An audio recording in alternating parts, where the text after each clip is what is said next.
Hello everyone, it's Arto back with another Raiders video. In this video, I'll be talking about the corners and, going through that depth chart, going through possible starters, backups, camp bodies. So let's get into it. First guy I want to talk about is Trayvon Mullen, who's hurt for we don't know how long, and with an undisclosed injury, I believe. Well, he got surgery on his foot. That's what we do know from his Instagram. But Trayvon is also going to his last year of the deal. I like him a lot. I think he's the best corner on this team, and I feel like people should be more confident in him, because in 2020 when he was the corner one, he had a great year, and then last year it was I don't really know if he was the corner one, but he was along with Hayward still having a really good year. Week 4 he got hurt in the first drive of the game, but weeks 1 to 3 he was locked down definitely, and I still think he could be the corner one confidently if he is healthy. So I do like that option. But then the other options, if he's not healthy, or the cornerback twos, will be between Rocky Sin and Anthony Averett. I think Rocky Sin is better. He's better in man coverage. I mean, Anthony Averett is also, they're both man coverage corners, but I think Anthony Averett is not consistent enough to start. He made a lot of plays in the ball last year, but he also got beat a lot last year. You kind of saw it, like he was more meant to be corner 3, because when he's forced to start because of injury to Marcus Peters, he was not really that, like, he made the plays at corner when he was targeted a lot, but it was because he's targeted a lot and was beating coverage. So I think it would be best if he stayed at the 3rd spot at corner. Rocky Sin is a young guy that I feel like he started games on the Colts, obviously, but I feel like he wasn't the full-time starter, because sometimes Kenny Moore played outside corner. He had Xavier Rhodes. They had, I'm not sure if they know what's starting out there, but I feel like besides this year, he didn't really get his chance to fully start, and he was still a top, I think PFF graded him as the top 10 man corner and 20th overall. So I think he's underrated, but he'll be a corner 2 at best. I don't think he'll be a corner 1.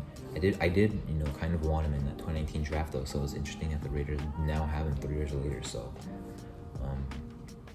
I do like him, but I kind of worry there about being thrown into a possible corner 1 scenario if they think he's better than Mullen, because I don't think he's a corner 1, even though I do like him. And I don't want this corner position to kind of become the receiver 1 position of the last couple of years. They have some good guys, but they can't really play wide receiver 1. I think Rocky Sin is a good starter in the league, but I don't think he'd be a corner 1, so that's what I do worry about. I also wanted to mention that Sam Webb and Bryce Crosby and Chris Jones are 3 other guys that they have, but I don't really know much about them, so I'm not really going to talk about them. I think they're camp bodies. 2 of them are UDFAs. Next, we'll talk about Nate Hobbs, who people are talking about outside corner, but it doesn't really make sense. I mean, they paid Marcus Joyner all that money to come here and play slot, and that didn't work. Cut him after 2 years, and he was on a 4-year deal. And now the next year they pluck Nate Hobbs out of the 5th round, and he played great in his rookie year, and people are talking about moving him to outside. It wouldn't make sense. I think he'll definitely play in the slot. He's a good defender, good tackler, good zone, good in man. Young players, will only in his 2nd year. The Raiders got a steal here, Nate Hobbs. Next, we're going to talk about Darius Phillips. Sometimes, even now, I still wonder if they signed him, for his corner play or his special teams play, because at corner, he hasn't really done much in the league.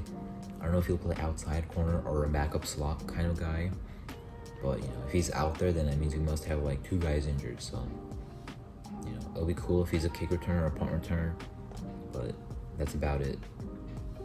But he is, because McDaniels, when he first came here, did talk about having 5 reliable corners. So I guess if they signed him, I guess that means they think they signed him early, in free agency, I'm trying to say. So I think they might think that he is one of those 5 reliable guys that they want.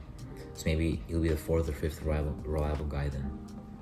They also signed Cre'Von LeBlanc as an outside option. I'm just mentioning it. I don't really think he'll do much. I think he can make the team. I think he's fighting with Amik Robertson to make the team. And Amik Robertson, he was really crazy at college, but he hasn't translated to the NFL. You know, he's not gonna be a slot, that's for sure. Not even a backup slot. Outside corner, he hasn't. You know, last year he got benched in week 6 for Brandon Faison, and I think he was a healthy scratch for about over half the games until the end of the season. So I don't know if he'll even make the team. Last year I was defending him, hoping he would make the team, and he did. But this year I don't think he will.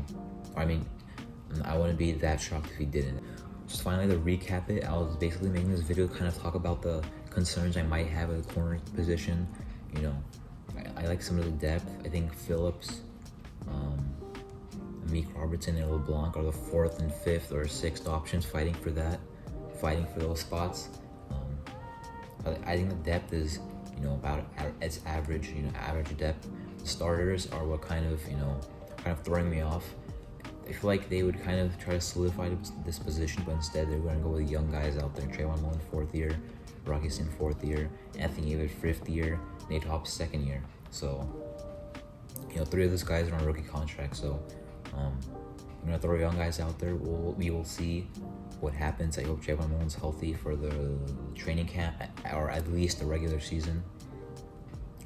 But, you know, it is kind of something that concerns me because, as I mentioned, I don't know if any of those guys are corner ones. I think Trayvon Mullen is, but, you know, you look at other teams' corner ones and you say, okay, they can lock down any receiver in the league, but I don't know if Trayvon Mullen can do that. I did like the Rocky Sin pickup, but it's like kind of came out of nowhere. Like, I didn't think they would just get Rocky Sin out of nowhere, and now he's on the team. I just hope that they can, you know, I hope they're making a smart decision. It's not like, you know, going to be a problem for later, because I do think that even though we have the young guys, you know, a lot of them are on 1-year deals anyway. Well, Rocky Sin and Trayvon Mullen are on rookie deals, but only 1 year left, and Anthony Averett on a 1-year deal. So it's kind of like young guys who are giving 1 year to kind of prove it to them, and if they do, they get another contract. If they don't, then they're gonna move on. But I wonder if, you know, by next year they're gonna actually really target that corner spot in free agency or the draft. But anyway, that was just me recapping this depth chart, potential starters, the backups, the camp bodies, you know, maybe the practice squad guys, maybe one of the UDFAs makes it.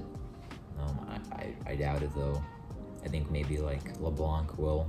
I think Darius Phillips will make it.